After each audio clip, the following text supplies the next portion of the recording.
আজকে একটা interesting video লই আইছি। আমাকে বাকেরগঞ্জে নতুন প্রধানমন্ত্রী প্রার্থী জ্বালাইছে।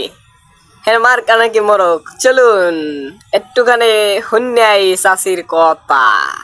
সবাই আমার জন্য দোয়া করবেন, ইনশাআল্লাহ প্রধানমন্ত্রী যেন হবই। আমরা আপনারা এগিয়েবেন, আমি এগিয়ে যাবো। আসসালামু আলাইকুম, আমার নাম রহিনা, আমি রাজনীতি করি। ইনশাআল্লাহ আমার মুখ মার্কা 10 নং গারুলিয়া, 9 নং কলসকাঠি, বাটগঞ্জ থানা, নলছিটি থানা, মাদারীপুর, এটাও আমার। সারা বিশ্ব, সারা বাংলাদেশে ভোট আমার। ও সারা বাংলাদেশের ভোট? হ্যাঁ, বাহিরের ভোট আমার।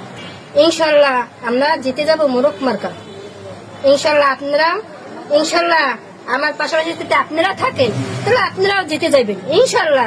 এইটাই আমার রাজনীতি। নির্বাচন প্রধানমন্ত্রী হইলে ইনশাআল্লাহ রাস্তাঘাট গরিব দুঃখিনীর পাশাপাশি যেন থাকতে চাই ইনশাআল্লাহ। আপনার আমাকে পেটে কোনো ক্ষুধা নাই, আমরা কোনো ব্যাংকে ঋণই নাই, আমার কোনো ব্যাংকে চাই দেখেন আমরা ঋণই নাই। ইনশাআল্লাহ জিতে যাব না বলেন আপনারা? সবাই আমার জন্য দোয়া করবেন, ইনশাআল্লাহ প্রধানমন্ত্রী যেন হবই।